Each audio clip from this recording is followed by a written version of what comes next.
guys. These guys are really nice. You wanna know what to do and where to go when you need someone to guide you. It's nice to have those beside you. Going deep, going deep. Let's get deep, we're going deep. Chad and JT.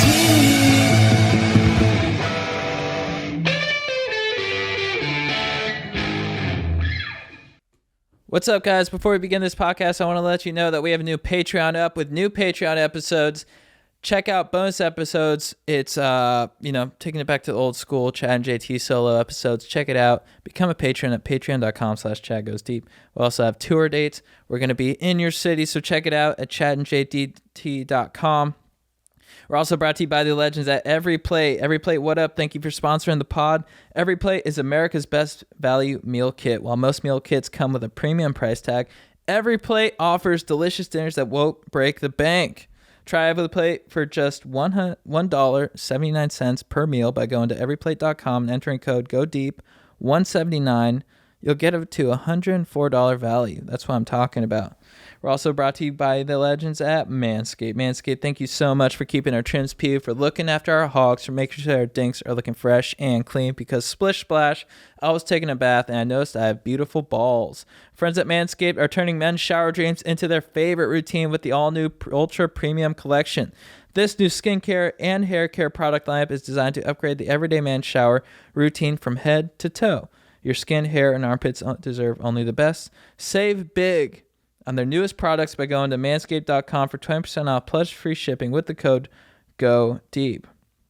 We're also brought to you by the legends at Helix Sleep. What up, Helix Sleep? Guys, sleep is important. It's important to get good quality sleep every night. And if you're nervous about buying a mattress online, don't be. Helix Sleep has over 12,000 5-star reviews for a reason. Their 2-minute sleep quiz matches you with the perfect mattress that's a perfect fit.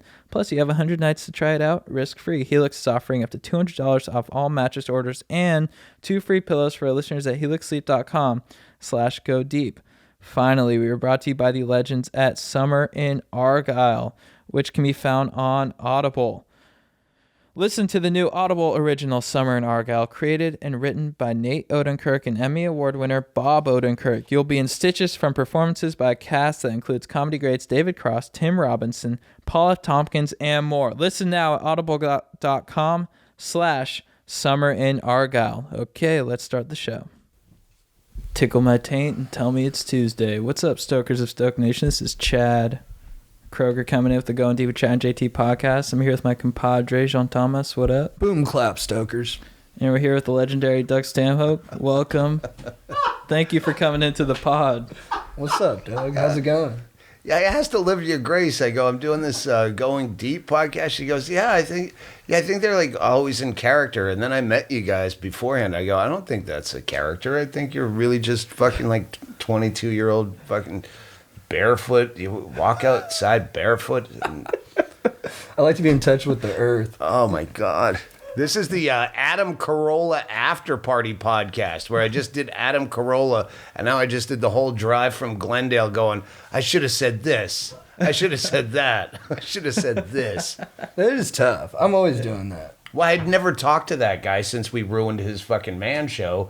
And I'm like, right. Yeah, like I didn't know what to expect. And it went fine, but at the same time I was a little timid and I had my first cocktail there. So now on my fourth cocktail, I'm like, God damn it, I should have said this. Yeah. Well, I'm glad we're going to get the fire. Yeah, we're going to get you at 100. I think most of stand-up comedy, I'm assuming you guys are stand-ups. Yeah. Mm-hmm. Yeah. It's like half of stand-up comedy is saying shit that you wish you had said in the moment. Yeah. There's a French phrase for that, right? Like, l'escalier d'esprit means like... Oh, wow, because we just did a podcast somewhere where Tracy was saying, yeah, there's a French word for that, but she couldn't come up with it. I mangled it, but I got the parts of it and some of them in place. But yeah, that's a phenomenon. It happens to the best. I mean, literally happens to the best of us. If it happens to you, it happens to all of us. That's probably good to hear from most people. And sometimes maybe it's best you didn't say that.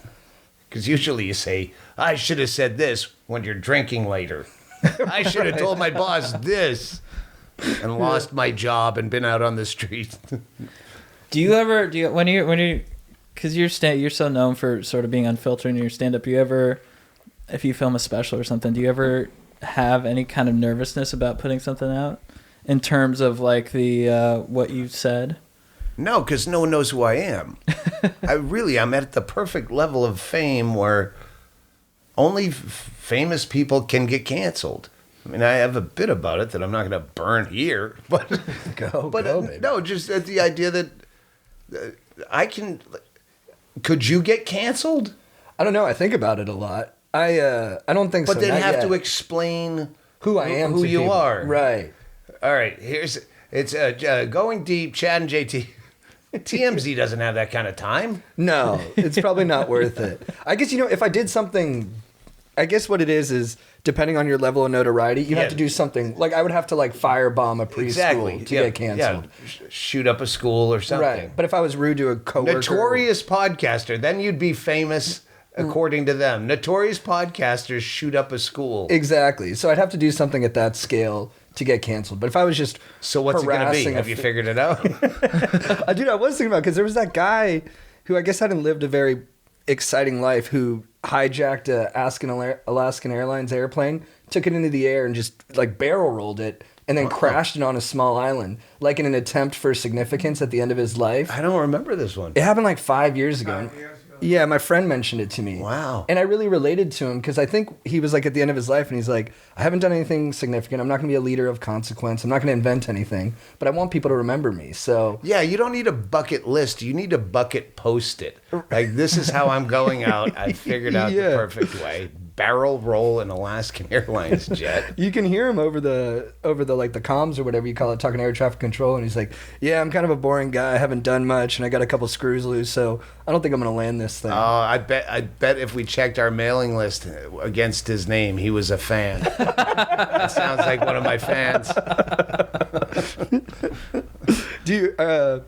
We found with our fans, like we did some shows in Northern California over the weekend that we have like San Jose and San Francisco. We did the improv up there. It's great. Have you been there at the theater? Yeah, we just did we started Northern, Rohnert Park, then San Jose and Santa Cruz. And the theater is beautiful there. It was a great venue, but the staff at a lot of these places will tell us by and large we have the kindest, gentlest audience. We get the same thing. Our fans tip on a level that rivals gay fans. They're the biggest tippers. And, I didn't know that. Yeah, but my fans are also out of their fucking minds, but they're kind and gentle unless they're shit-faced and trying to communicate with me. I don't get like mean hecklers. I get the "I love you, Stanhope" right in the middle of the punchline that I just took fucking 7 minutes to arc this story perfectly, and then "I love you so much, dude." Like, you kind of. But you can't get mad at them because it's love, right? Like you almost wish they were hostile because that would give you something to, exactly fair to push back against. But you reap what you sow. Just when you're a drunk, you attract drunks, but you don't necessarily attract a drunk that's as good at it as you. The same way, like, I guess I have a Facebook fan page that's notoriously fucking racist, misogynist, evil, where they try to kind of mimic what I do. But there's no hatred. I craft, what I do that might be pushing an envelope to someone where it's like I can argue everything that I'm doing. Right, you have black belt skill when it comes to articulating these kind of I don't just say cunt retard over and over again like these guys evidently Whoa, do. we're off. It's I know I'm doing a bit where I say the R word and I really work hard to get there in a place so it feels like justified and interesting that I get there. But there's a part of me that's like, or am I just having fun saying it? It's hard to, well, maybe it's both. Then I would steer your No Place Like Home was the special, and unfortunately my bits that bit is like 22 minutes long. If you hear it in its entirety, about how retard was the correct word terminology that doctors right applied, and they used retarded because they used to say idiot or imbecile Which is but more then we hurtful. co-opted those words to call our friend when he does something stupid. Right. And then they said retarded, which we co-opted, and then it goes on to Right, so like neurodivergent will be a pejorative in like 10 years. Atlanteoaxial instability that's usually associated with the trisomy 21 genetic disorder. And then you go, yeah, you put a metal plate in the microwave. What do you Yeah. have, the atlantoaxial instability? Yeah. Just 10-year-olds and are then gonna be some lobbing ladies that at each yelling, other. Don't say that words. Which I guess is okay, right? It's okay if language evolves to become unusable at some point by people who aren't aggrieved by whatever that word describes. It's I don't know how much of it is bullshit. I don't know how much people are empowered by being able to be triggered. Like Right. if that makes sense. Like now I can cause a fit. Now this is a thing. You weren't really triggered by it, but now you can.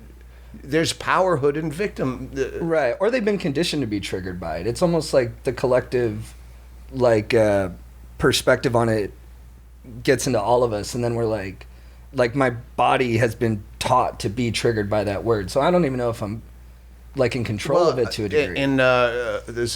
I'm too old to be trained to have that physical reaction that you're talking about. Right. Yeah.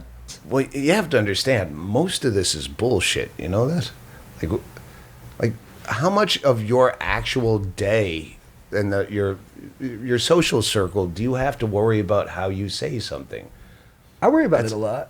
Well, on this, yeah, on the microphone, but I don't know if I'm just so out of, like, I've developed a career and an extended family of friends, and like they're all comedy friendly, and no one gets offended about anything, or we wouldn't hang out with them. So I don't know what your day-to-day life is like, or I'm just Right. Well, and sacrosanct that I can say anything I want because I hang out with people that are cool. I think that's part of the draw of getting into comedy too, is that you can be in this no holds bar arena where you can say things without fear of judgment or like, life impacting consequence. But I also perceive you as a very kind soul. Absolutely. Right. You seem to me like Fucking nicest guy in the world. I get that from you. Yeah. You seem like when I watch your comedy, I think it always has like a kind, gentle heart at the core of it. And there's always a lot of love in your perspective. Yeah. And so I think the words are almost a way to like balance that, right? Like the edges in the words, but I mean, there's so many words. Like now, fuck is just a given. Like what used to be, again, I'm old. You have to understand that. So I've gone through all these cycles where young people think it's new. Priest molestation has been topical at least 4 times in my career, and then it goes away. And all these things. it's like fashion. Yeah. Yeah, it's just like, and people go, oh, this is in the news. Yeah, it's been in the news. And then they forget about it because it doesn't get any clicks anymore. But yeah, there's always compassion, and the words, like, again, you can say fuck all the time now. No one's saying, oh, that's a bad word. Now we have new bad words. And it makes you want to say it. Yeah, I feel like a lot of it is in LA, the conditioning. There's a sort of been, I feel like in the past like 4 or 5 years, sort of even the social conditioning outside of like podcasting and stuff, where people will carry that same sensitivity to words into like everyday life, which I don't feel like exists outside. As I'm talking, I'm thinking, well, I guess, yeah, your day-to-day life is being around stand-up comics that are younger, that like, I can get away with shit because I have a built-in audience, but you still have to probably deal with doing fucking shows at the Improv or the Comedy Store where you're playing to not your fans.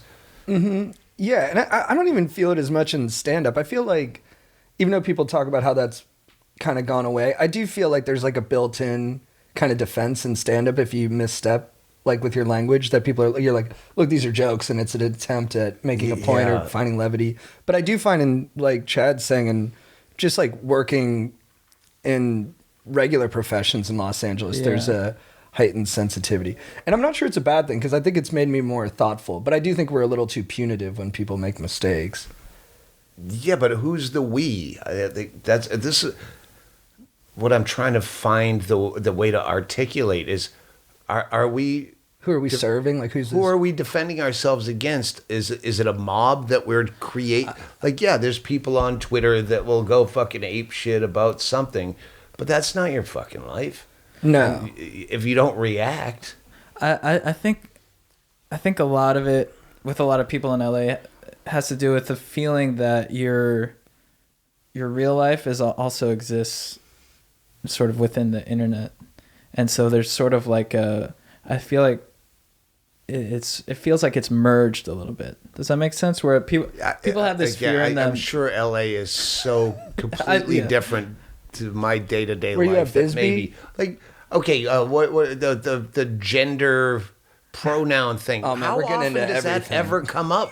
Like I think people are battling just the same way you yell about sports. Like how often do you have to worry about saying the right pronoun in day-to-day life? Pretty often. Really? Well, yeah, because I work with some trans people and stuff, so I try to be pretty. Good. And I have trans neighbors, but I don't. They don't care. I don't ever say they or them or she or he. I say, hey, your pipe just burst because it went under freezing and it's leaking, and I'm going to call a plumber because you're out of town. Yeah, you say I'll take the care of C it. word and the R word, and then fuck you. Your pipe's under my house. Well, I'm not doing my act to my neighbors. I treat them with respect, and when they fucking got their moped stolen, I go, hey, we got security cameras. We'll find the fucking guy that did it. I think like when you live in a small town, you understand how much every argument boils down to overpopulation. If everyone lived in a town of 5,000 people, you'd be cool. 'Cause there's no homeless guy. There's brokey, we call him. Right. But even that that suggests familiarity in a relationship, that you even have like, you guys have nicknames for each other. Yeah, it's supply and demand. When there's too many fucking people, Right. you care less about people. I think that the tide's starting to shift a little bit the other way now. Is that people are so sort of fed up with the oversensitivity and all that kind of stuff to where That's I'm sorry bad to cut too. you off. No, go ahead. But the problem is, because people find it so hardcore, they're pushing idiots into being kind of racist over the top. Right.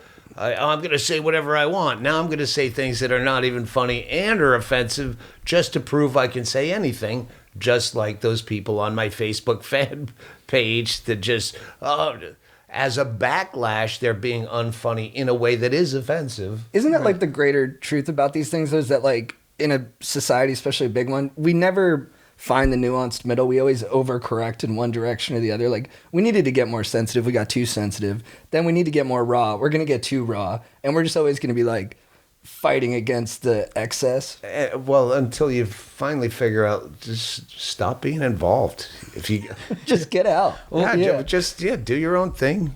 when No, you it were is coming up, inspiring. Like Legion of Skanks. Like, I know a lot of those guys. They say fucked up, but they have their own little thing. They got their pirate ship. Yeah. And they're enough under the radar that they're making fine livings. And I mean, I don't know all of their opinions and beliefs, but I went to Skankfest and I go, there's a good mix of people here. No one's an asshole. No one's like, it ain't some fucking MAGA fucking QAnon rally. Right. So yeah, but they Well, you're with the real hardcore pussies today. when you were coming up, did you feel that kind of sensitivity in sort of the stand-up world, or were older comics sort of talking about political correctness, or is it really sort of heightened at its peak today? No, when I was coming up, I never had a home. I started in Vegas, which only I think me and Sam Tripoli can say we started in Vegas, because open mics wouldn't touch, like the Strip, the comedy clubs wouldn't touch open micers. There was no crossover. There's no room to grow. You had to either leave Las Vegas or continue to do open mics for the rest of your life. There was no growing process. So I never really had like a home. I moved to Phoenix and I was a house MC at a shitty comedy club, but they gave me a free hotel because it was in a hotel. And that's how I got on the road. And then I did triple gigs. There was never like any pressure Can you do explain anything. triple? I know what they are, but could you explain Okay, what sorry a for triple the is? listener. Yeah, thank you.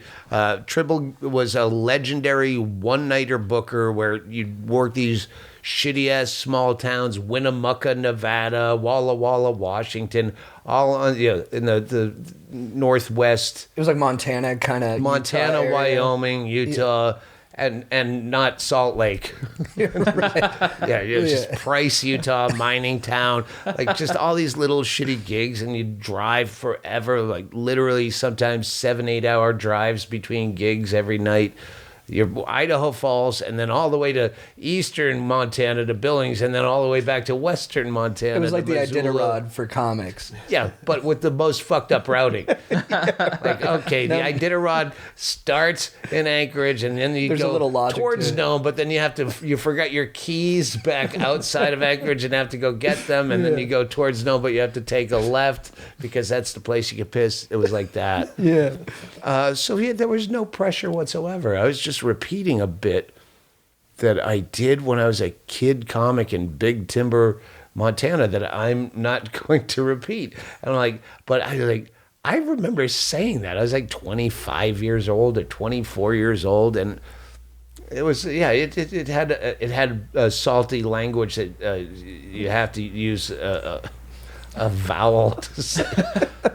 I don't know. I'm actually still confused, but I'll tell you, the point is there was no pressure whatsoever for any kind of language things. language policing. You could just let it rip. No. And in but- fact, they probably but also, wanted that. I was at an age where I didn't have opinions. I was just talking about titty bars and jerking off because that's what you know at 25 years old. So where did your opinions come from?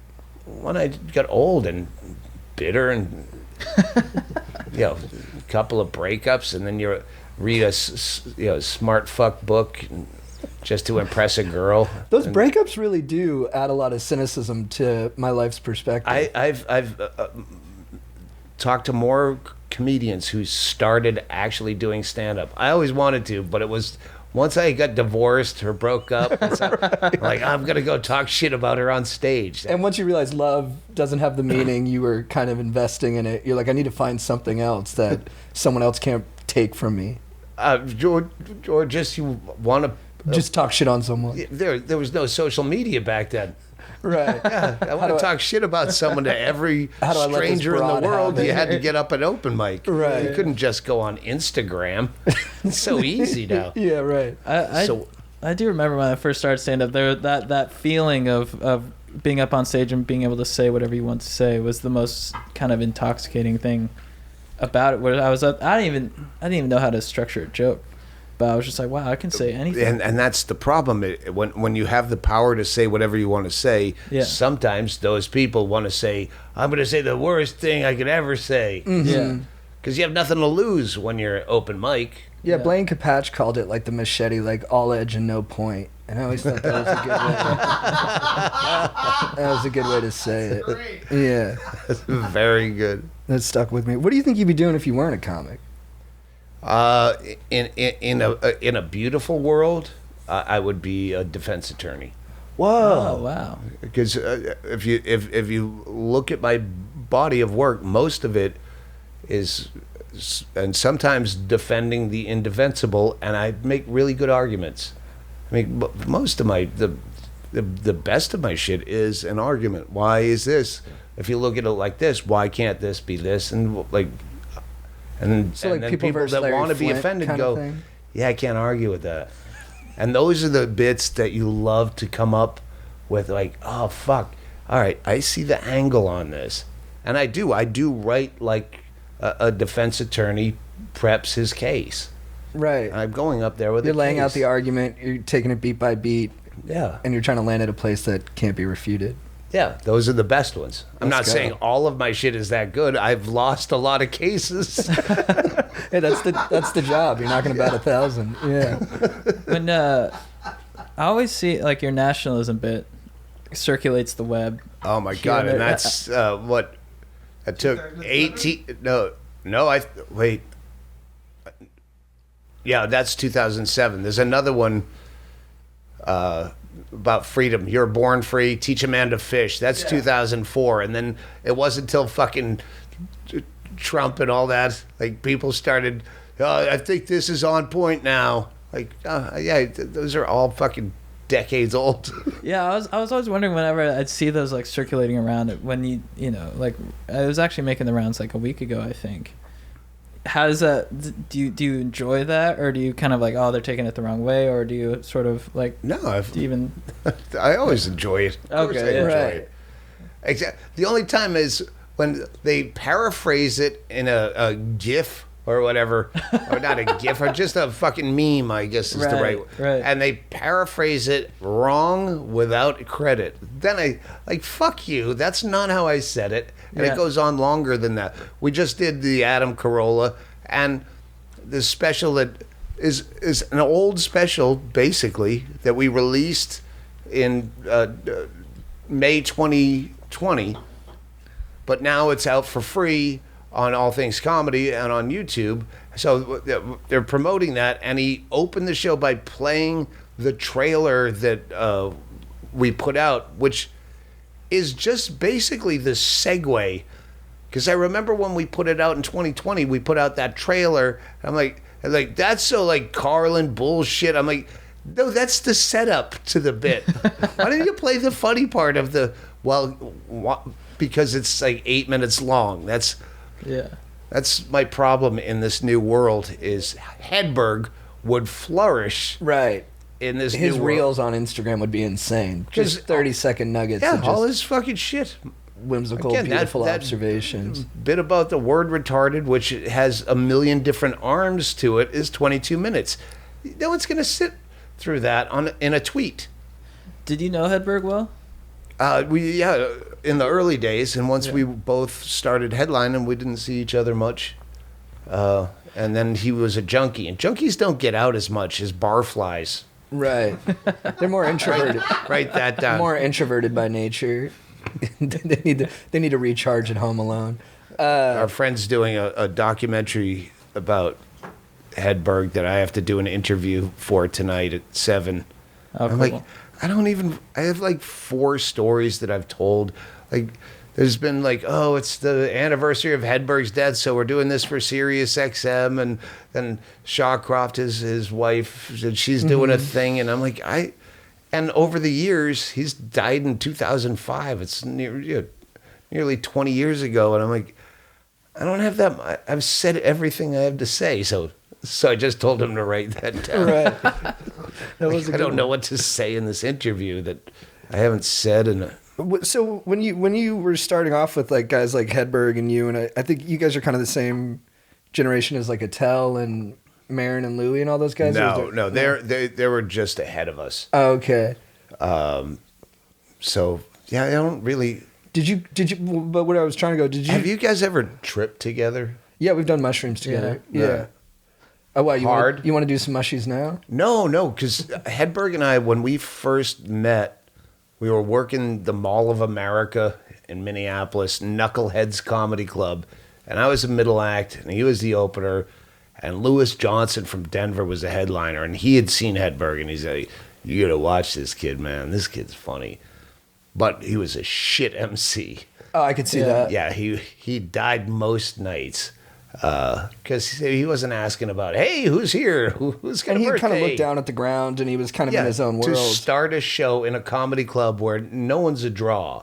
Like, even now, most, like, the improvs, they're booking, like, night by night, someone that people know. It's sure. not like comedy night anymore, where people just go, I love comedy. Let's go see random comedy. Back then, yeah.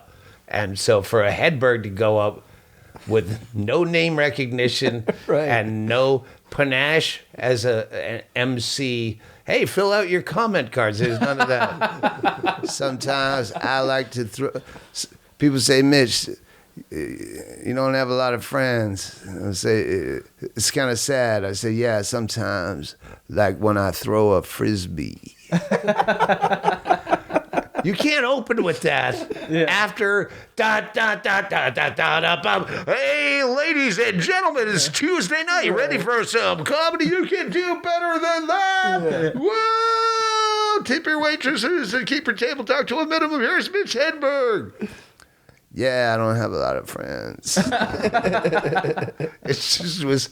How was the mushroom trip, though? But then we did acid together at a Hampton Inn with this gal at the time, Jana Johnson, who, if you know, one of my favorite bits of his, because the girlfriend I knew the one? girl. Yeah. I don't have a girlfriend, but I do have a girl that would be very upset if she heard me say that. Knowing Mitch, we'll talk about this when you found out that so many of those Stephen Wright one-liners, and I think that's probably why he hated Stephen Wright comparisons, the same way I hate Bill Hicks comparisons. Interesting. Because a lot of his jokes were true stories whittled down to a one-liner. Yeah.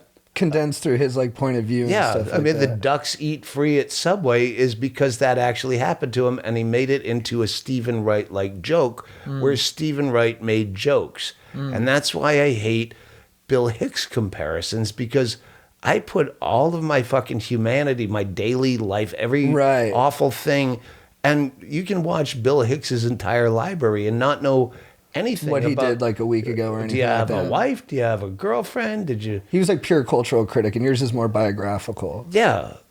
So I don't hate the comparison, nor did he hate, because it's always someone giving you credit. No one's saying you suck as bad as Bill Hicks. No, it's always a polite thing. Did you guys hang out, you and Bill Hicks? No, he died. He passed in before 94 when I was basically getting my sea legs in comedy. I started in 90, so. Okay. Yeah, he was. We didn't cross over in fucking La Crosse, Wisconsin, or fucking Big Timber, Montana. And then you lived in LA for a period of time before. 10 years. 10 years? And you hated it, right? Well, when I got here, it was you gotta, I went right from living out of my car for 3 years to, you get a development deal and an agent and a manager. So for a minute, you're like, oh, bells and whistles and shiny objects. And yeah. Am I going to be famous? And then, but I've always hated traffic. And you like that bar up on Sunset, though, right? I think Coaching Horses. Yeah. That's Mitch and I found that. He lived on Sierra Bonita, and I lived on Curson. We walked here from the Snake Pit. So we were north of that, walking distance to the Snake Pit. But we went to the Coaching Horses we would walk past, and it was such a scary dive bar that was open during the day. The door was open, but you never saw people coming in and out. And that was right by where we both lived. And I go, you want to go in there? And I go, man, I don't know. And one day we went in, and then it was just the most beautiful day drinking experience. So we would go there all the time when we first both lived here. Nice. Do you get a lot of your inspiration from the kind of people there and from just the environment? Or are you just going there to get after it? No, this was 1996. So, no, we just, I remember Quentin Tarantino came in one time. A lot of people would go in there because nobody was in there because it was scary. And we were sitting there just like you two. We're your age. And Tarantino sits down 2 stools away, and there's only 5 people in the bar. And we were about to leave. I'm like, you want to buy Tarantino a shot of Jägermeister? Yeah, you have to. Yeah, let's do it. Hey, can we buy you a shot? We just did a shot with Tarantino. And it was cool as fuck. That is cool. It's cool he did it. And I have to remember that. I don't drink all the shots that are sent my way, but I try to remember, because you don't want to be douchey, how much it means to you. I remember I won the San Francisco comedy competition in 1995, and my managers were co-owners of the Improv, Mark Lano and Joanne Astro. And I came back and they had on the marquee, congratulations, Doug Stanhope, SF comp winner, on the marquee, which to me at that point, I was 5 years into comedy, and I was all overjoyed. And I had my camera back then, was not on a phone. I actually had a camera, and I took a picture of it. But then Jerry Seinfeld came in, who was the biggest fucking comedian in the world at that point. And he came in on an empty night at the Improv, and then he went outside to make a mobile cell phone call probably. But he was sitting alone underneath my sign, and I go, I could go get a sign of my name on a marquee with Jerry Seinfeld on a fucking funk, and I didn't have the balls to do it. And I wish I had. To this day, I'm like, I wish I had been that guy to get that picture. So when people say, I don't want to be that guy, I'm like, yeah, be that guy. It gives you more memories. Yeah, just don't go past it. Oh, Jerry, hey, if you want to go, I have vodka in my apartment. If you want, thanks for letting me take the picture. But hey, Right. It's you want to go to the Jumble's clown room or whatever? No, just stop yourself. Be Right. that guy, and then stop. make it a small imposition. Do you watch much like? I was really curious. Did you watch like Don't Look Up? Yes, and I don't remember anything. I read a book. I remember if I like it. I watch a Netflix series. I remember. It's just a sentiment. You just. But kinda- Don't Look Up is that one with all the people and the thing. See, now I sound like Michael Biehn. Yeah, Don't Look Up. I enjoyed that. That was it was a satire of whatever's going on in the world or something. I watched it right Exactly. before I left. That's a good review. Yeah, I liked it. Do you? I was because I've been kind of thinking. It's kind of like The Platform, which I actually watched twice, so I remember it. I'm kind of the same way with names. I never listen the first time someone tells me their name. One of you is JT, one of you is Chad. And I would go with you're Chad. Yeah. Just by looks. But the second time. But The Platform I recommended to everyone. Did you see that No. movie? Oh my God, it's so good. And only one person that I respect hated it. And Don't Look Up, I go, my friend Valentina, I go, you're so going to love this. And she was the only one that didn't like it. Yeah, I get halfway through. It was too kind of on the nose. Anyway. right. Do you think like with the nature of the way the world's changing that like kind of fiction and stuff is? I've been thinking lately like maybe fiction is like film and television is almost like out of touch now with the way we perceive things and look at things. I watch so little fiction, and too much of what is supposed to be reality is fiction now. But it's constructed reality, right? Yeah, well, but I don't even know if everyone knows this, but at some point, what was trending on Twitter was what was actually trending, what people were clicking on, and at some point they changed that, and now you see trending and other things that they're just forcing into what's up now. They changed that. If you pull up Twitter, like I know I said that to Chrissy Mayer, who is like so fucking, I guess, hardcore right wing. I don't get involved, but she did not know that. Like, yeah, it's not necessarily trending, and I noticed it because they'll have stories. San Francisco Chronicle says, which is essentially clickbait headline. And then it's a subscription service. You have to subscribe to click on what they have in the trending. Like, if you have to pay for it, it's not fucking trending on Twitter. No one's like. Are you saying that like the articles or stories that, or the kind of things that they kind of want you to look at? They're sort of inserting in there that would invite a fight. Right. So and right, so right. said. Beyonce is divorcing so and so, or some politician is, and because there's certain ones that say trending, and then there's also ones that are promoted, but they're where it used to say trending now.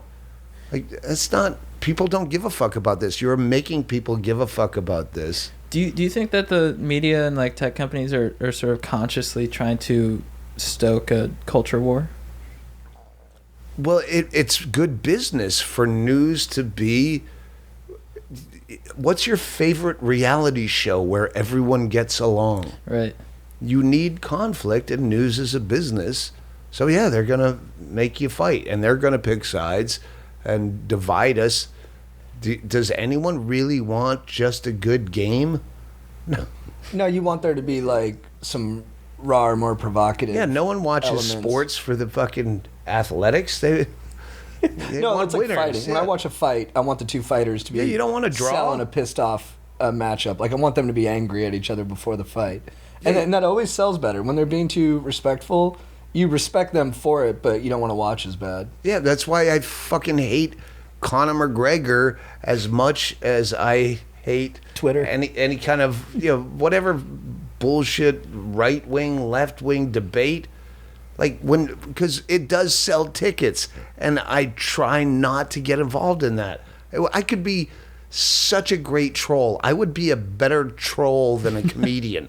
I could start so much shit, and I could pick a side. If I picked a side, I could be bigger than any fucking comic that is.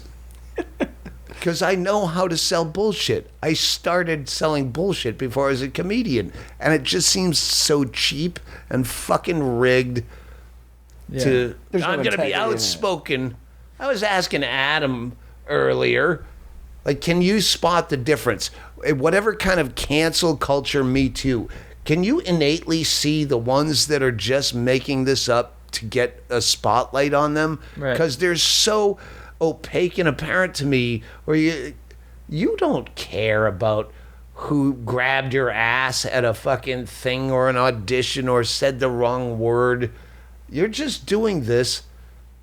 Why would anyone lie about this? Move to Hollywood and get in the business and see what people will do to get any notice in the industry. Yes, they would lie about that. Yes, they would fake this. Well, it seems like in society, like in the culture today, there's sort of victimhood is like equated with stat. Like if you're a victim, then you have some sort of status. Yeah, and then you have to be more of a victim to Right. get more status. And Yeah. Yeah, it's tough. It's true. Like, do you watch The Bachelor at all? Bachelorette. I've been forced to by a friend Did you like occasionally. it? Two friends. It's amazing. Morgan right? Murphy. No, I hate it. Like I'm gonna have to piss. I just saw Hannigan Yeah, no have to worries. leave to piss. You got to go now. No, I'm gonna have to wait for him to get Oh, okay. back. I'm gonna have him fill my seat, and you can pick his brain for about 90 seconds about what it's like to Let's manage try a it. guy like me. Yeah, that Hannigan sounds and good. I have a business relationship that should be the standard. In that, for 20 years now, plus 20 years almost exactly, he works for me. I don't have an agent. He's my manager agent, and he gets a percentage. And if I don't work, he doesn't work. 20 years. That's a good long relationship, especially for that kind of arrangement. And when you look at agent manager situations here, where I don't know what you've done or where you've we been, got reps and whatnot. yeah. How many times do they have 1,000 fucking clients?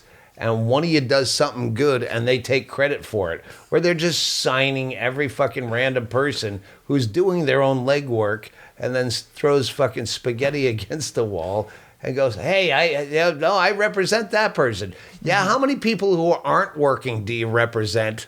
And they're all, Hennigan, you're stepping in. I set you up. I have to piss. So I just described our business relationship. Yeah, Brian, do you want to come over here and take a seat If for I a don't second? work, you don't work.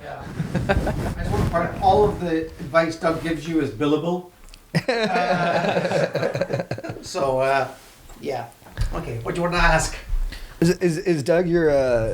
Do you have other clients, or is Doug your? I just explained that, Brian. Tell them they weren't listening. You weren't listening. No, I only work with Doug. Oh, nice. How'd you guys meet? I brought Doug over to the 2002 Edinburgh Festival. I brought over. I myself was a comedian. I got to like sort of being like a middle level comedian in the UK, but then I started running venues and shit, and I had a semi competent business background, so it was very easy for me. And then I got some sponsorship money from a Scottish beer company called Tennent's. And I approached a comedian that I know called David Crow out of Seattle. And I said, I want to bring you over to the UK. And I got off the phone call with David Crow. And then I went, oh, I need more than David Crow. So I called him back. And I said, is there anyone else who else do you think could do well at the Edinburgh Festival? And he said, have you heard about a guy called Doug Stanhope? And I went, no. And he said, you should get him. And this is one of the great things about comedy, because I learned this very quickly, indeed, on that call. Never look to anybody other than a comedian for advice about who's a good comedian.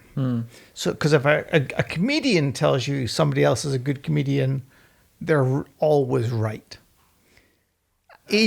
Agents, producers, whatever, they've got a vested interest. Right. David Crow told me, like, just get Doug Stanhope. And I, without even looking at anything Doug had ever done, I sent him an email saying, would you like to come to the Edinburgh Festival? And he gave me a one-word email response, which was, sure. And that was it. And that was the start of a nice relationship. Yeah. So there we go. I'll step out now. Yeah, we could hear you peeing. I think you had a nice strong stream. Strong prostate. Yeah, Yeah, nice things working there. right. No one ever brings that up on podcasts. No, Hey, you're- I heard you have a brilliant prostate. Yeah, you were. That was a fucking Yeah, it nice, was like strong. dumping out a pot of coffee all at once. There's Nice. no forcing it. It's just slosh. You know, I remember. Speaking of like physical attributes, there was like an old comedy thread where comedians would like talk to each other. I don't even know on what platform, but it was like pre like Web 2.0 or whatever you call it. But you and Louis were having like kind of like a humorous debate about how to take care of yourself on the road. on the old ACS? I think that might have been what it was. Yeah. But Louis was basically talking about how you got to work out and like run and he had this He whole. was worried. He's always been, I worry about you. And when I say always, I think I've talked to him maybe 8 times in my career. But he's like, I worry about you. And then we did that episode. But yeah, hang Eddie, on, that I was just when you said physical attributes, someone on Twitter was promoting, yeah, and evidently he has a huge dick, which is completely the opposite. Yeah, we got small cocks too. Yeah, but I just thought that would be such a great way to fuck with a comedian, like just spread a rumor, like a comic. I don't know Chris D'Elia, but I've heard a lot of people making jokes at his expense. Like, just have all your fan base just go, just occasionally on social media go, yeah, he evidently has the biggest cock since Milton Berle. So, like, every 13-year-old chick he dates or whatever is. But this goes back to the meme thing where, like, people would put out memes about that said, attribute it to me about left-wing, right-wing shit that I never said and put my name on it. And I go, I've never fucking said anything close to that. I've never...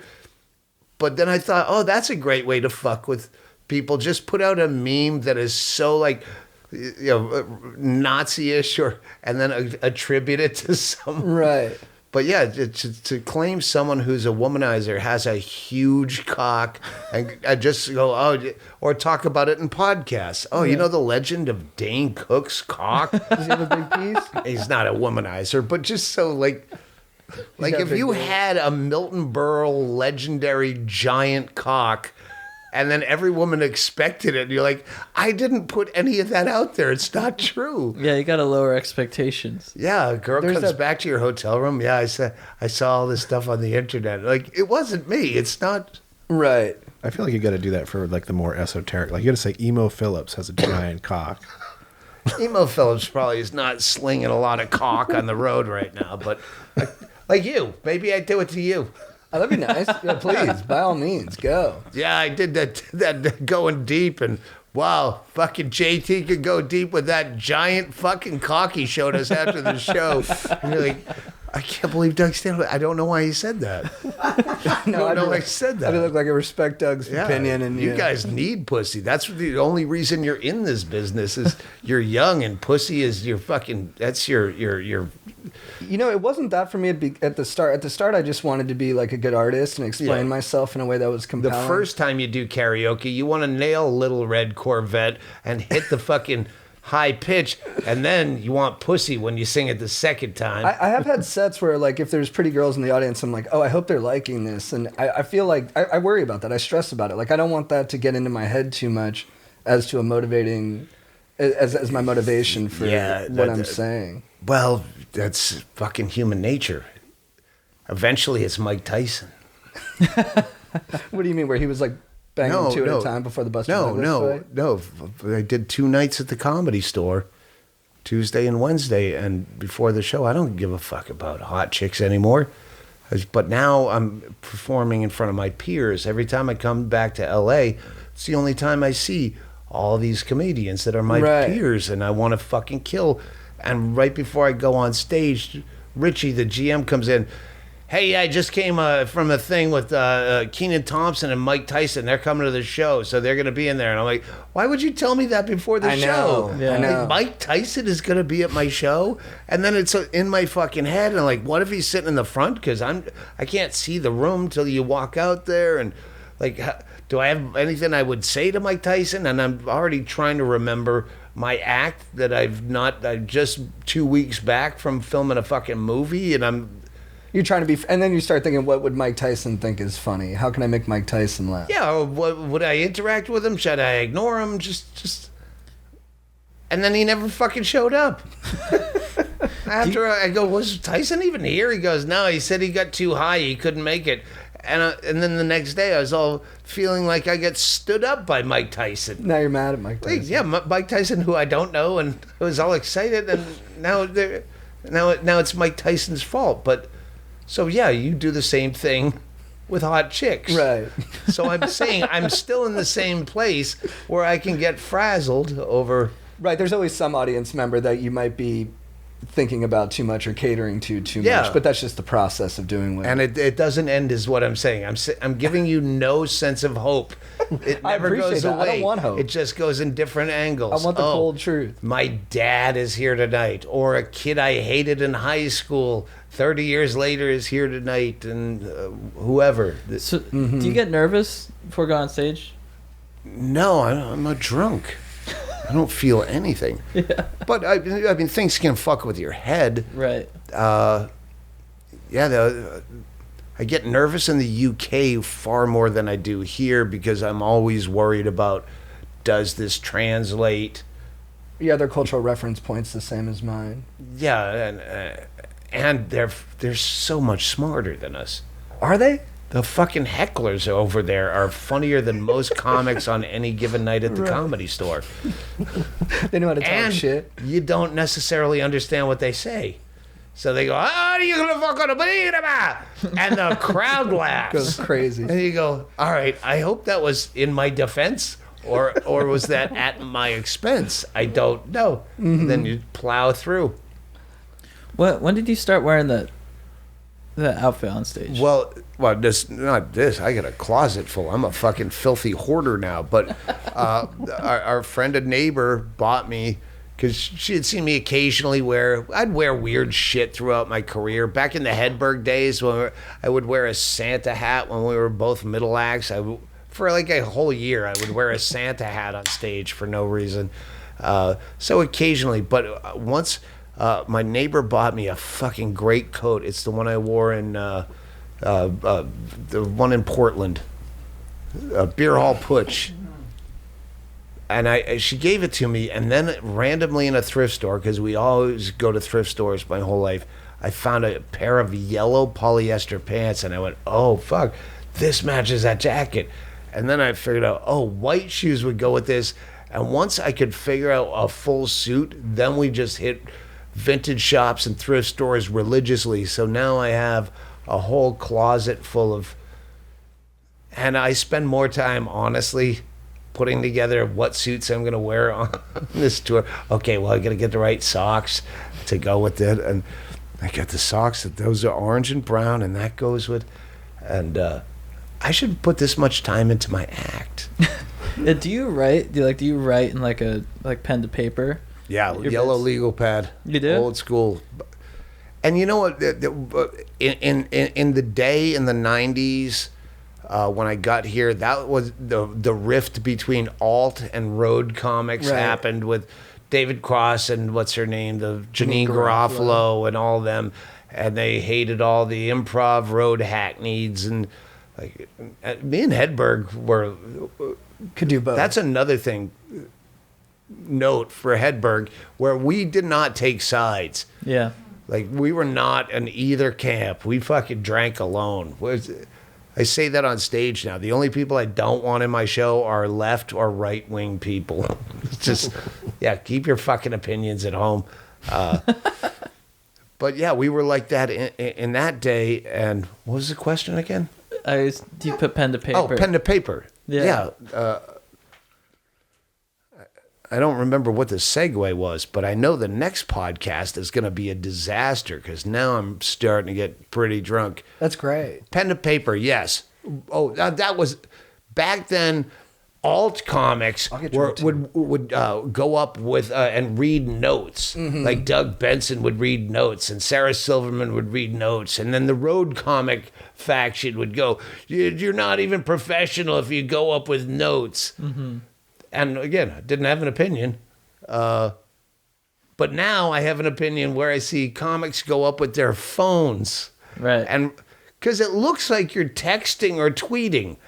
Like, if you're looking at notes, people know you're not, like, bored with them and seeing what time Applebee's is open until. Because when you're on your phone, you could be doing anything. So, yeah, if you're going to use notes on stage, write them on a fucking yellow legal pad. Don't put them on your phone. Right. Yeah, I guess. Yeah, I think. That's if you want to include old fucking angry, bitter men that we used to put them on notes. You're on the soapbox. Yeah, you're telling us how it is. God, fucking Saturday Night Live is pretty bad right now. It's well, no, it's always been bad, but Trump's biggest war crime was making it relevant again because all that industry, like ABC. Well, what are comedians saying? Well, let's go to network comedy, which is irrelevant to all comics. You don't go, oh, I got to stay up for Kimmel tonight. Nothing against Kimmel, but yeah, that's where CNN would go, oh, let us get our finger on the pulse of what comedy is saying about. Well, that's not the pulse. Is late night with fucking whoever's on Seth Meyers. Do you ever watch Seth Meyers? How often do you? No. Or whatever. No, it's hard to watch any comedy. I mean, that's what I was kind of talking about with the fiction thing, is I just kind of only watch, like, dating shows or real life stories or yeah, like, read nonfiction.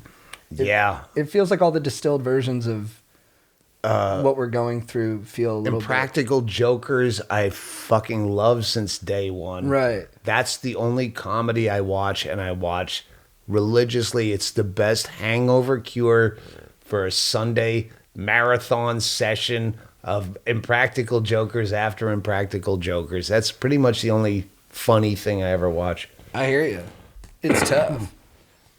Should we answer some questions? Oh, yeah, we're going to do that thing. Yeah. Hennigan keeps looking at me like maybe it's... What? I'm not. Well, I don't know what... feeling. No, I'm great. You wanna keep rocking? I don't know if it's time to go, but I looked at my watch. All right. No. What's up, guys? I'm interrupting this podcast to let you know once again that we have a new Patreon out. If you want to listen to bonus episodes each week, me and JT solo episodes, go to patreon.com/ChadGoesDeep to become a patron. We also have tour dates. We're going to be in your city. To check out our tour dates, go to chadandjt.com for all ticket links. We're also brought to you by Summer in Argyle, this new Audible original created and written by Nate Odenkirk and his father, Emmy Award winner Bob Odenkirk.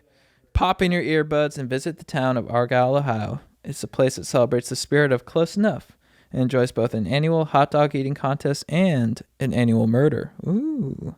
Hear about Argyle's darkest secret, the mysterious death of a magnificent bowler who never bowled and instead warmed the bench the way Argyle folk love.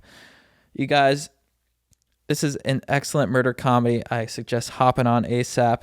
It's one hot dog murder comedy with everything on it. Visit audible.com/summerinargyle and listen now. #SummerInArgyle. We're also brought to you by the legends at Manscaped. Manscaped, thank you so much for keeping our trims pubed, for looking after our hogs, for making sure their dinks are looking fresh and clean, because Manscaped has a new shower routine. They have the ultra premium body wash with aloe vera and sea salt, keeping you looking and smelling fresh. It's hair care time. You got the shampoo and condition It has coconut water, green tea, aloe to American sage, and they also have the Manscaped aluminum-free deodorant, very safe for your body and keeps you feeling fresh. And finally, they have the hydrating body moisturizer spray that's infused with the power of red algae from the Pacific Ocean. Guys, hop on the Manscaped train today. Get those trims looking pubed as F and keep that dong looking fresh. Get 20% off plus free shipping with the code GODEEP at manscaped.com. That's 20% off plus free shipping with the code GODEEP at manscaped.com. It's time to get wet and clean with your new Manscaped shower routine. And that rhymes, baby. We're also brought to you by the legends at Helix Sleep. What up, Helix Sleep? Guys, quality sleep is important, and you got to have the right mattress. I got a Helix Sleep mattress last year, and I'm not going to lie, I was happy with my current mattress. I was like, I don't need a new mattress. I like what I got. I got firm. And then I took the 2-minute sleep quiz, and then Helix is like, let us send you a mattress. So they sent it to me, and boom, not lying, I got the best sleep of my life. It's has a tenderness, but also a firmness that I love, and it's so legit. And I got it with this 2-minute sleep quiz that matches your body type and sleep preference to the perfect mattress for you. They have soft, medium, firm. Mattresses are great for cooling down if you sleep hot. Mattresses great for spinal alignment to prevent morning aches and pains. So if you're looking for a mattress, take the quiz, order the mattress that you match to, and the mattress comes right to your door, shipped for free. You don't need to go to a mattress store again. And Helix was awarded the #1 best overall mattress pick of 2020 and by GQ and Wired Magazine. They are legit, no doubt about it. HelixSleep.com/GoDeep. They have a 10-year warranty, and you get to try it out for 100 nights risk-free. Helix is offering up to $200 off all mattress orders and 2 free pillows for our listeners at HelixSleep.com/GoDeep. That's up to $200 off all mattress orders and 2 free pillows at HelixSleep.com/GoDeep. Last but not least, we are also brought to you by EveryPlate. What up, EveryPlate? The best value meal kit on the market. Okay, while most meal kits come with a premium price tag, EveryPlate offers delicious dinners that won't break the bank. Let EveryPlate plan, shop, and deliver everything you need to cook a delicious meal at a consistently low price. Choose from 17 delicious weekly recipes, and then, well, sit back. They'll deliver pre-portioned ingredients and easy-to-follow recipe cards right to your front door. Guys, I got a meal from there. It was like a pasta with vegetables and some chicken in there, and it was incredible, and it was so easy to make. Great value. And if you're looking for a quick and satisfying fix, EveryPlate offers a selection of recipes that come together in just 20 to 25 minutes. So give yourself and your wallet a break.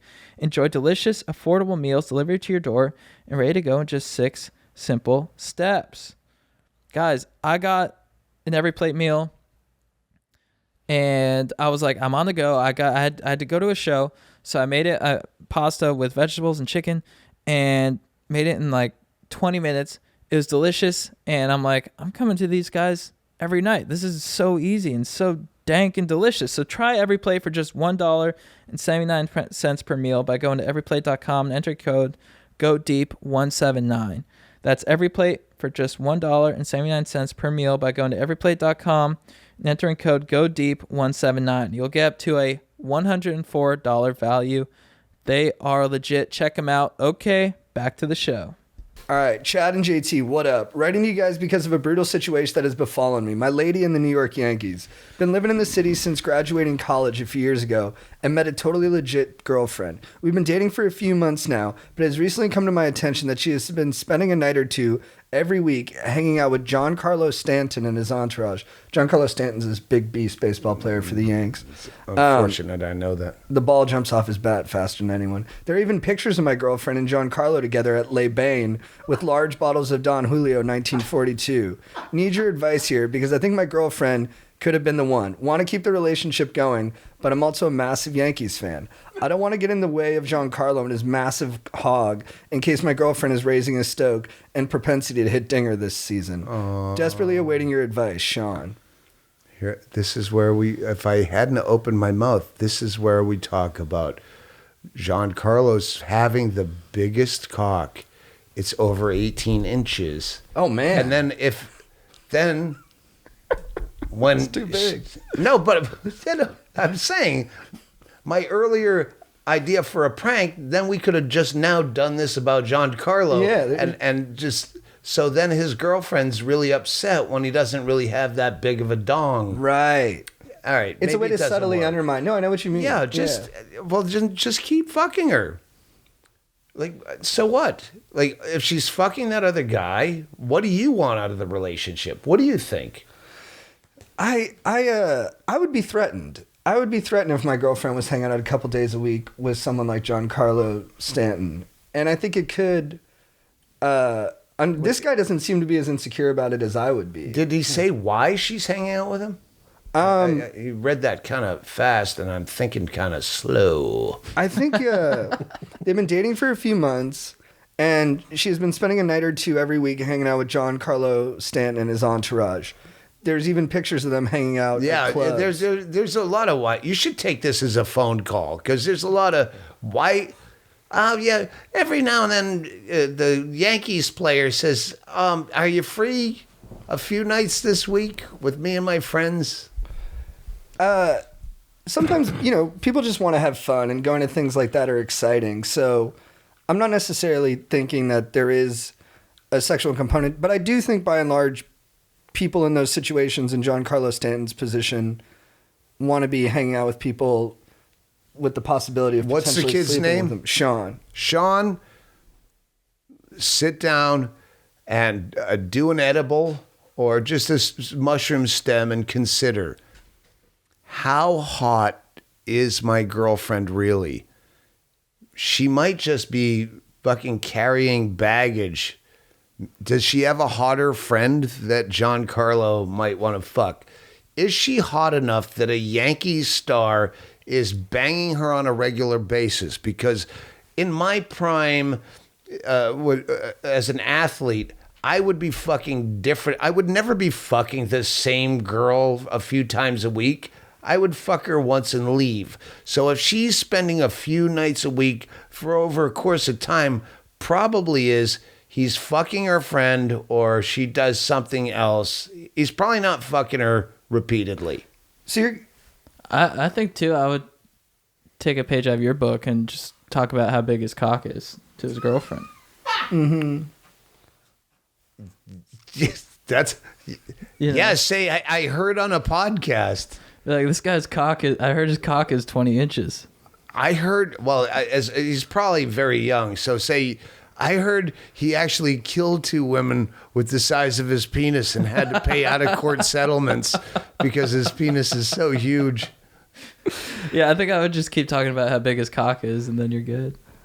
I heard he suffers from premature ejaculation because the women is with her so hot. And then if he's banging her for a while, she's like, oh, I guess I must not be that hot because he didn't premature ejaculated me, so I must not be that hot. And then now she suffers the shame of not being able to make the Yankees player that she's cheating on you with come quick enough, and then she'll kill herself. Next email. well, do you guys think My that's... responses make sense in my head, but I think I get a lot of confused looks. No, I I'm going like to hit what a you're saying. vape pen for the first time ever. You want to do it? No, I have one here. Oh, you do? Nice. I tried it early this morning because I always smoke in podcasts, but I know I can't. And I took too big of a hit, I guess, and then I coughed like the first time I ever smoked pot. So I'm going to Go, hit baby. it gently. What do you think about it? That works. Does it hit It's nice? nice, right? Well, I didn't cough, so yeah, I'll play with Yeah, it. cheers. That's only the second time I've ever hit a vape pen. I would tell this dude, too, I think you're handling it really well. He seems to be pretty cool and open-minded Wait, about it. see, this is why it should be a phone call. Has he got to meet the Yankees guy? Does he get free tickets? What's the fucking... There's pros and cons, just like having a baby. Like, all right, she's fucking that guy, but do you get to ride in his fucking chauffeured fucking limousine Tesla? What are you getting out of this? How are you milking the fucking Giancarlos? Yeah, I guess I'm just perceiving it from, like, thinking he wants a monogamous relationship. But, dude, what are your opinions on like monogamy and polyamory and those things? This kid obviously sounds like he's 23, and no, it's a terrible idea. But that's all you want. That's when you have your testosterone up and you looking at my girl and shit, and then eventually, like, look at my girl because I'm looking at other girls and she's gonna bother me if no one's looking at her. Yeah, he obviously is in a situation where it's all that young jealousy, boner. So you had that when you were younger, and then it kind of it slipped away as you just went through more life experience. That's great. How long Once have you you been become married? dead inside, we should sell that as a self-help book, Brian. Dead inside, how to be The best way to live. as free as me. How long have you been married again? 16 years. 16? Yeah, but we have an unconventional relationship. How did you How guys so? establish that? We didn't. It just Evolved. Yeah, you don't ask each other questions. What drew you guys to each other? Alcoholism and mental illness. Nice. Hey, those are good things. Those Mine are, and hers, and you'll get close quick that way. yeah, and it's worked out perfectly. There's no one I'd rather be with for the rest of my life, and Nice. Yeah. Beautiful. she's fantastic. Yo, what up, council? I would like to stay anonymous. I'm a new resident of Salt Lake City, 5+ months, not Mormon, and love it out here. But I have some trouble making friends and meeting ladies. I'm trying to better myself, doing more dates, volunteering, and going to the climbing gym skiing. But none of these have flourished into meeting a solid squad. I quit the dating apps because of lack of luck, and then after a 2-month no-date spree, a second date tried to peg me without warning or permission for the first time hooking up. I'm not into that stuff. My roommates are cool, but have serious relationships, which lead to a lot of nights of myself. I try to meet people while doing the hobbies above, but should I be more aggro and asking for numbers to hang out outside of that? Is that an anxiety I have to get over? Should I re-download Hinge at the risk of another weird experience? I'm excited to hear your advice, and P.S. fuck Puzio. He's 24 and he works full-time in remote tech. The pegging stood out in that that's never her idea. You think How's he's that? Did he say unexpectedly? Yeah, like she well, threw it first at time. him. Well, how do you get in that Like, position? no chick goes out to a bar going, I want to fuck a guy in the ass with a strap on that I can't feel. Like, pegging is something. Do you think he has the wrong idea of what pegging is? Do you think she just tried to stick a finger in his ass? Yeah, probably. I have no idea, but I kind of believe him. I think that they went home and he was like, "Hey, what are you into?" And she was like, "I want to peg you." And he wasn't ready for that level of yeah, but what a chick adventure. would only want to do that if you wanted her to do that. You think so? These girls are wild, man. Some of these girls just out here trying to peg. But you get no pleasure as a woman out of pegging a guy. That's not something like it's something you wouldn't mind doing if you were like in a weird relationship, like Fat Mike from NoFX is into all that fucking weird shit. And but it's not like a girl is hanging out like I'm looking for a guy to peg. I know, but here the JT Chad access out. Like you're basically saying that is what they do. I'm not saying it hasn't happened to I haven't been propositioned that way, but I do think that there's people who are turned on by the idea of doing that to someone, and that maybe because he's struggling to meet people, maybe he went out with someone who's a bit more eccentric because that was what was All right, well, you know, he made it available to sound him. like she brought him home only to peg him. That's what I think happened.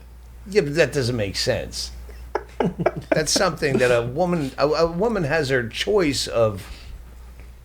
Like, that's not. Go ahead. Maybe she just wanted him to leave. Yes, right. That's a good point. That's a good point. That's funny.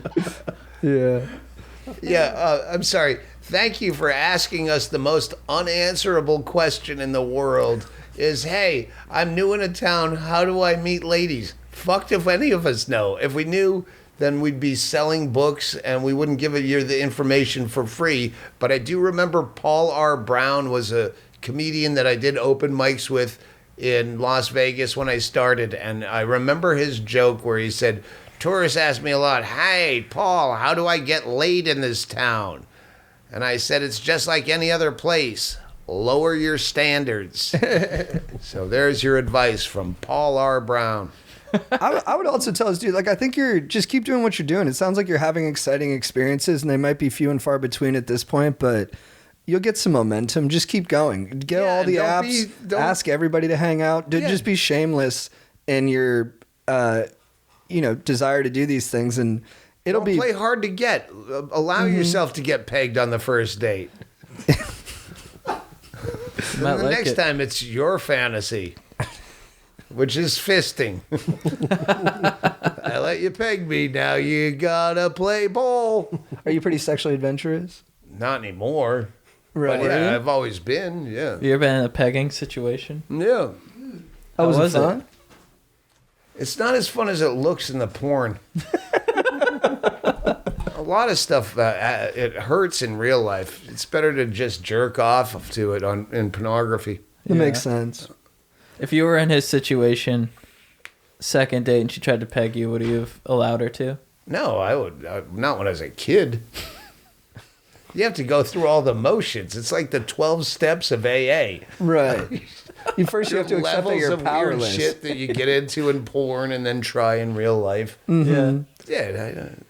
It makes sense to me too that this is in Utah, like in a place that's fairly religious and Yeah. restrictive in what you're allowed to do or what's deemed socially acceptable. So that it feels like to me that would push people into doing more stuff like that as a kind of a way to break out under of that. the covers. In the dark of night. Exactly.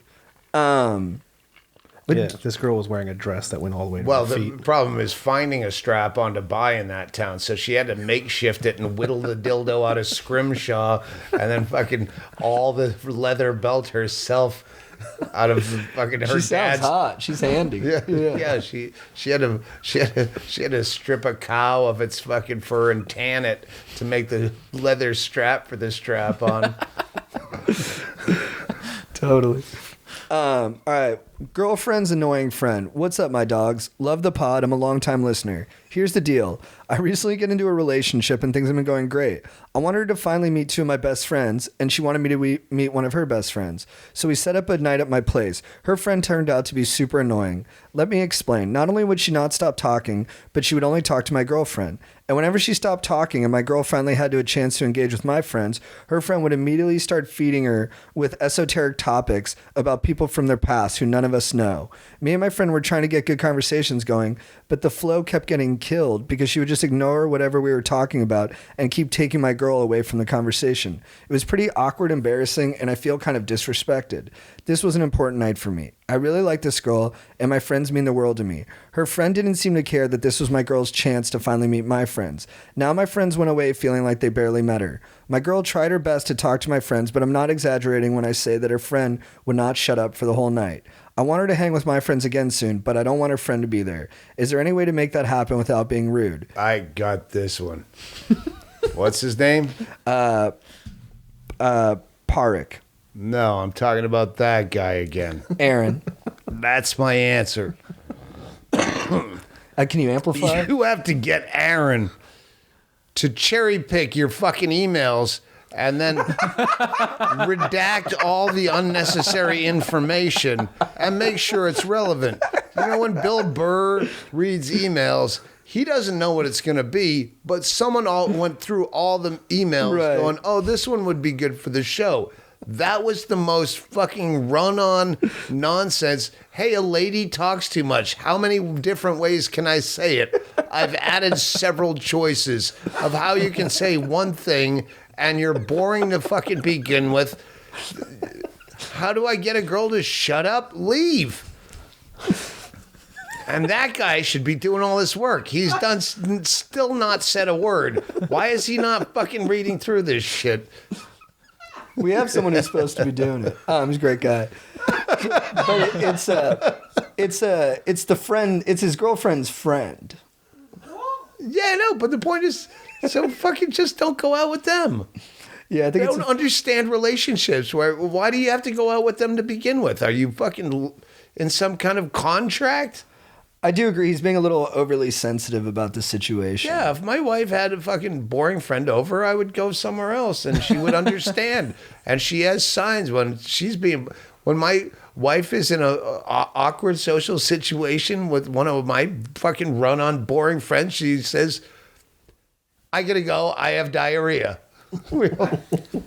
And no one questions her because she's got mental illness and they believe she has diarrhea. And they think it's adorable that she had to just scream, I have diarrhea.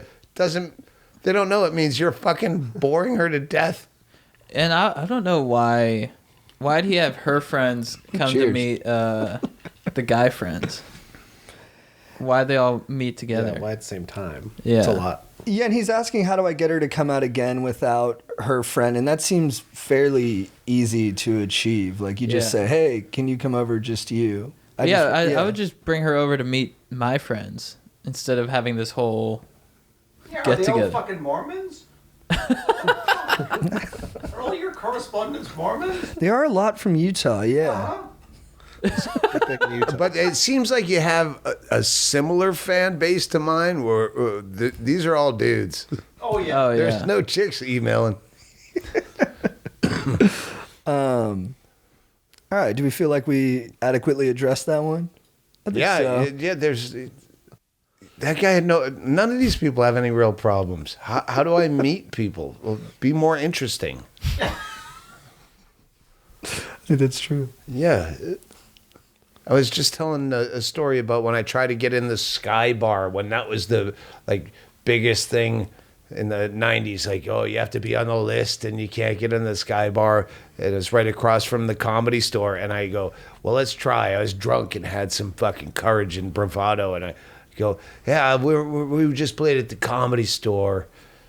Open mic, probably. Is your name on the list? No, but here, and I palmed him a 20 to see if that'd work, and he just looked down and he shook his head at me like I was pathetic, and I walked away with the whatever two friends I was with, and I'm like, well, I tried, and then I looked in my hand, and I had picked a 1. It wasn't a 20. I tried to palm him $1, where he probably thought I was being a dick and insulting him, where I was thoroughly embarrassed. Are we doing? Oh, you were done with the computer? Are we doing the thing? We're doing the next 'Cause, part. yeah. That you were lightly prepped for. Yeah, the phrase, I couldn't think. I had one of the things, but go ahead. This is the regular thing on your cast. Yeah, this is how we do it. But I think you'll figure it out I'm quickly. becoming a king of vaping, right here on this podcast. I think it looks good on you. I took a drag the first time in the hotel to try it out, like I would off an American Spirit, and I coughed my fucking lungs out. But now I got it. Why is it you're vaping? Nicotine. Okay. Do you get a stronger hit from that than cigarettes? Well, But do you like no? oh no, I can't take. If I took a drag like I would off a cigarette, I already almost died in my hotel just making sure it worked. But yeah, it's fine. All right, let's do it. Chad, who is your beef of the week? My beef of the week is with the news. I don't know why I started watching the news or just news shit over the past few weeks just because of the Ukraine, all that kind of stuff. It just puts me in the worst mood, and I'm like, why do I?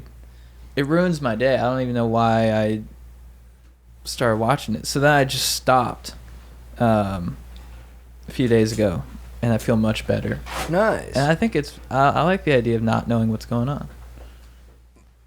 Well, you should have been my show at the Comedy Store. I agree and explore that in depth. Let's go. My beef of the week is with the Einstein Brothers Bagel Shop at LAX. Oh, don't get me started. I went in there at 11:15, and I said, "Can I get the bagel sandwich with eggs and bacon?" And they said, "We're sorry, we're not serving breakfast." Oh, fuck off. I'm serious. Are you guys I'm fucking serious. with me? No, I'm dead serious. And they said, All right, go to Deadbeat Hero and Subway breakfast sandwich. I think that's another. Yeah. All right, go ahead. and they said we're not serving breakfast, and I was like, well, what could you possibly be serving? It's a bagel place.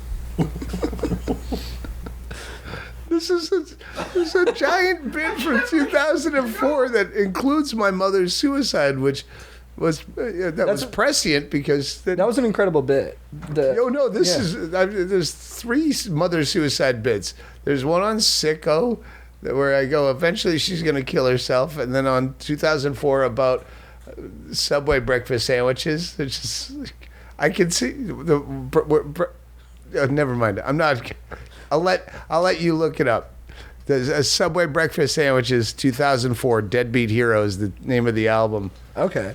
And I'm still that upset about places that don't serve breakfast, because Subway, the only difference between all of their sandwiches and breakfast is the egg. This pre-patted, pre-made fucking fake egg. We're on the same page.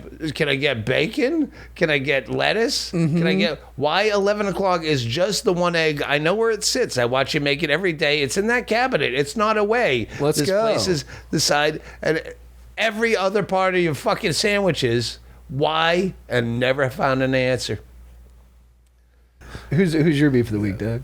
My beef of the week was just now coming down here. I was fucking four-way stop signs where someone stops before you, but then they wave you through. Like, no, go ahead. Well, no, it's a law. A four-way stop is whoever stops first goes next, and you can't just decide to be some fucking Deputy Dan that's going to change the law, and maybe I can't see through your fucking windshield because the sun's shining off it. So you're doing this to me, and I don't know that because I'm looking at the glare off your windshield knowing I'm doing the right thing by going next, and you think you can just change the fucking rules by being a gentleman and waving me through. No, you fucking recognize when you stop and you go fucking past it. And this is very angry Seinfeld kind of material that I thought of as we were walking the 3 blocks from this fucking snake pit, and everyone's stopping at four-way stops and not knowing. Well, there's a beef. That's a good beef. Yeah, but I can't put it in my act because they go, well, he lost it. Doesn't match up with the it doesn't. the more difficult subject doesn't matter. brand right. No, you gotta. It's all gotta fit. Chad, who's your babe of the week? My baby of the week is my sister Bridget. She's a master of logistics. She's planning a trip for us. I don't like planning trips at all, and she's got the master itinerary, and she's on top of it. That's all I got, man. That's great. But she's like planning this trip. She's like, I got a hotel for you. I got tickets for you. I got the restaurant reservations all lined up for you. And I'm like, thank you so much.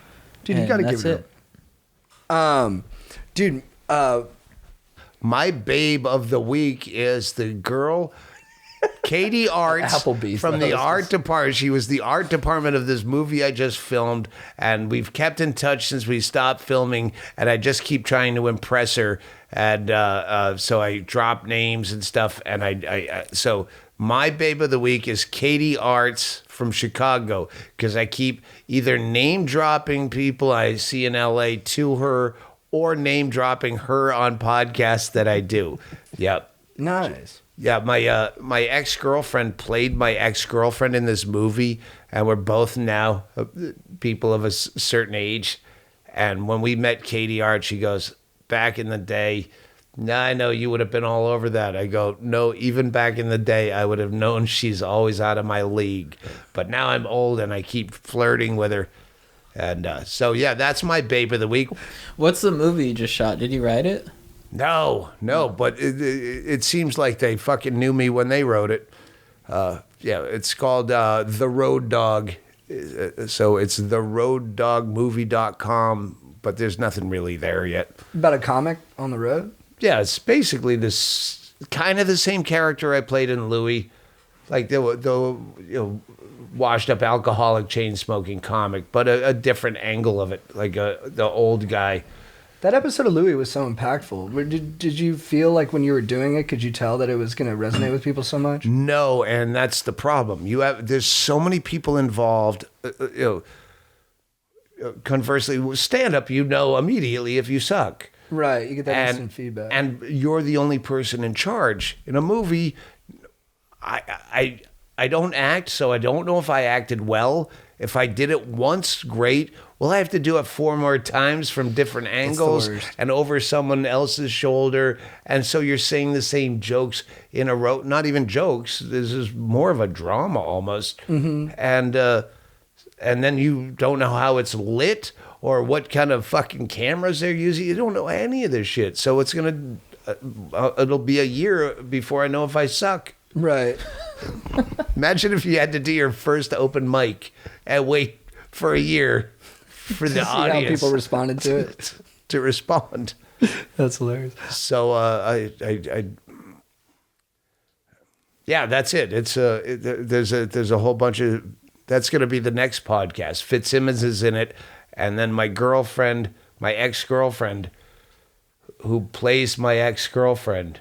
At the last minute when I got there, a week before shooting, I go, so who's this long-lost love girlfriend who's playing that? And they go, well, our person fell out. Do you have any ideas? I go, well, I do have my long-lost girlfriend from 25 years ago that I treated like shit, like the cast as role.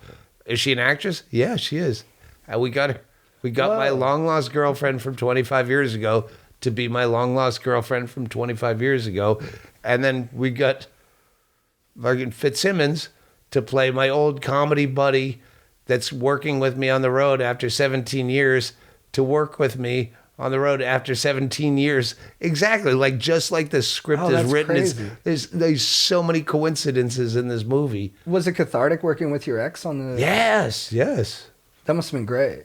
Yeah, it was fantastic. His ex is kind of a well-known, or was, like your grandparents would know.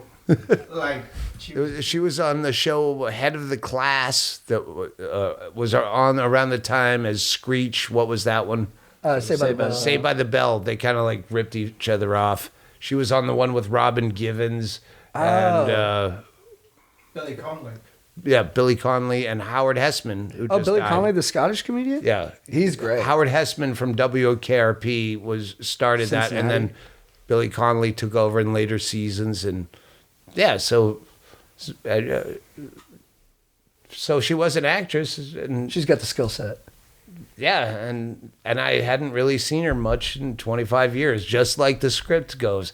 The problem is the script also is I'm dying of liver failure. I'm like, there's so many coincidences. Is this like some kind of fucking trip that I'm on? And Were you in that Mitch Hedberg movie, Los Enchiladas? That no, never I came got out? cut out of that too. That's such a legendary thing in in comedy nerd circles. Like, Well, I won't say it in his documentary, but it did stink. But because when you're a comedy fan, you're like dying to see. You're like, whoa, Mitch Hedberg made a movie, and like I Attell's showed in up it, when and they all were these- fucking shooting, and I'm like, well, you didn't put me in it, huh? And then we tried to riff of just a one scene in an elevator, and then it got cut out. Nice, Chad. Who's your legend of the week? My legend of the week is Ranch Direct. They ship steaks to you. Big fan of them. I got. Oh, fuck. Is this like a sponsor? Because you got to No, warn dude, me. no, it's not. No. All right, good. Because I would plug Omaha Steaks in retaliation, even though... Are you a fan of Omaha It's a Steaks? steak Omaha off. Steaks, yes. Doug, where the fuck you go? I'm going to piss again. I hydrate because women tell me it'll keep me alive, and then I have to leave my fucking podcast to piss. Fortunately, unlike our Andy Dick story we just heard, I'm actually pissing and not going to do blow like Andy Dick does on the Adam Carolla podcast. That was some nice choice red meat to throw out there before the pee break. Dude, my first show was with Andy Dick. He's an interesting guy. Yeah. And finish off your plug. Dude, my plug, Ranch Direct, what up? Pissing from 3-point range so you can hear it. Dude, my legend of the week is Dan This for is like a motherfucker. How did you come across Steak Direct? Ranch Direct. All right. My buddy Matt hooked me up with them because my favorite steaks, I already forget the name, but they closed. And so Belcampo, they closed. So I was like, where do I get good steaks? Ranch Direct is where I got them. I got dude, when you sign up, they got me. They sent me 5 pounds of ground beef. 5 pounds? That's part of the membership. Yeah. Dude, it's not even a plug. Is Omaha Steaks good? Well, no, they're probably overpriced. So Yeah. whatever I missed, yes, email me the link to. I just like Omaha Steaks because they come small. I'm a very small eater, so you can get a 4-ounce steak with no fat that you have to trim off of it. But everything's a special. The special oh, if you order today, 40% off. And I remember calling him up. When was this ever regular price? Never. Yeah, if you get a good deal, they're not cheap. All right, what about you? Your beef of the week. Legend. Shit. I didn't have a legend. I got Wait, P2. he used beef for legend? Yeah. He literally He just but- did use beef for legend. yeah. I did His use beef. legend of the week is beef. It's all amorphous. It's just All how you're feeling, but baby. I don't have beef with Ranch Direct. He didn't have a beef of the week. it's different beef, yeah, but I'm bro. saying he's using beef under the category of legend, so I'm going to use a legend under beef of the week. And What? You already did your beef. I know, but you're using beef as your legend. Ground beef. We got it. Why? Who's on first? Yeah, we're doing a little Forget it. Abbott Costello and Stanhope. Who's your legend? Morgan Anderson. Oh, yeah. Morgan Anderson. I was working at the Comedy Store with Annie Letterman, brilliant, and she shows up late the first night, which is on time for her, and at the last minute she runs out like, is someone gonna bring me up? And she goes and gets one of the door guys at the Comedy Store because everyone's a comic, and he went out and did a fine job. And then afterwards we went to roast battle, and I was shit-faced trying to shut my mouth. Listen, I had a great show. Don't embarrass yourself by trying to yell shit out Right. and heckle because you can. But I watched this girl from Sacramento just destroy at roast battle, and I just like I'm Johnny Carson. I go, you're fucking funny, and I had Hennigan go, have her go up for Annie Letterman tomorrow, and she went up and fucking destroyed.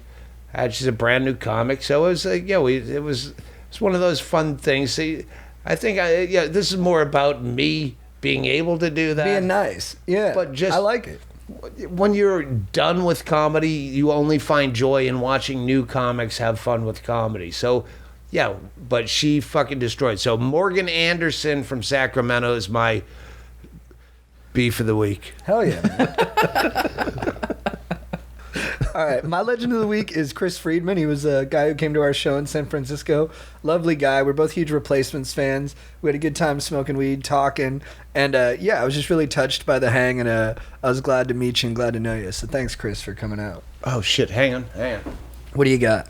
No, I gotta fuck. You got a phone call? Oh yeah, I knew he's listening live. Zelensky, a comedian that's now the president of the Ukraine, goes, God damn it, I got stiffed again on Legend of the Week. I was hoping He was my legend last week. Yeah, he's been a legend Oh, a okay. couple weeks ago. Yeah. Whose side are you on in that whole Ukraine-Russia thing? Oh, I'm with the underdog. But I do have some proposition bets on the color of Gatorade they're going to dump over Putin's head when he wins. All right, Chad, what's your quote of the week? My quote of the week comes from MacGruber. So he's having Vicky order. Vicky's impersonating him. So she's like, oh, I have a small skinny latte. And he's like, no. MacGruber would never order that. I'm all about the large Tazo tea. That's funny. Surprising pick. I'm going to close this one out. I'll let... Aaron, you got a quote? I'll go quote. From the Batman by any chance? I'm trying not to. No, you have to now. I'll go quote of the week real quick. I'll go Pow, man. Yes, that's his quote of the week is Batman. Pow, onomatopoeia. bam. Yeah. My quote of the week's from the Patriots book I'm reading by Seth Wickersham, and it's interesting to me that like a lot of these relationships and these big sports franchises that have great success, they end up breaking up because they're just not nice to each other. Like Jerry West and Phil Jackson couldn't coexist with the Lakers because Phil Jackson wasn't like complimentary to Jerry West, even though they're these two great basketball minds that are ostensibly very tough. It just hurt Jerry West's feeling that Phil Jackson wouldn't be nice to him. And what broke up Tom Brady and Belichick was the same thing. Like, so Brady plays with a torn thumb. Like his thumb is just totally shredded. He ends up playing, he plays well. And they asked Bill Belichick in the press conference afterwards, they're like, how tough is Tom Brady? And he goes, yeah, pretty tough. But, it's not like he had open heart surgery. And just makes comments like that all the time. Refuses to give credit to Tom Brady. Under the under the kind of philosophy that he doesn't want one player to stick out too much. But it's just weird to me that these dudes couldn't show love when it would have extended their success. I like it. What's your quote of the week? My quote of the week is from myself.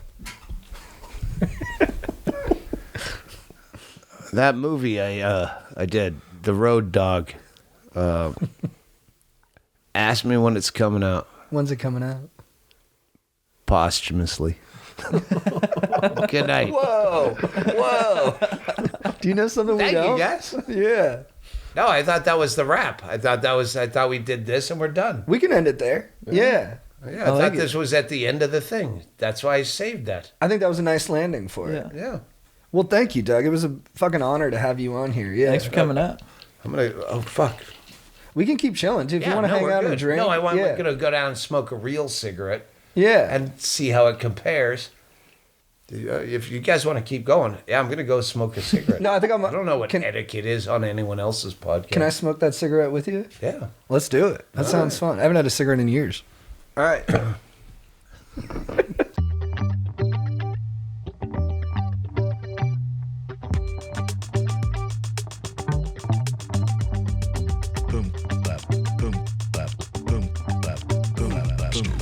Hand me the screws.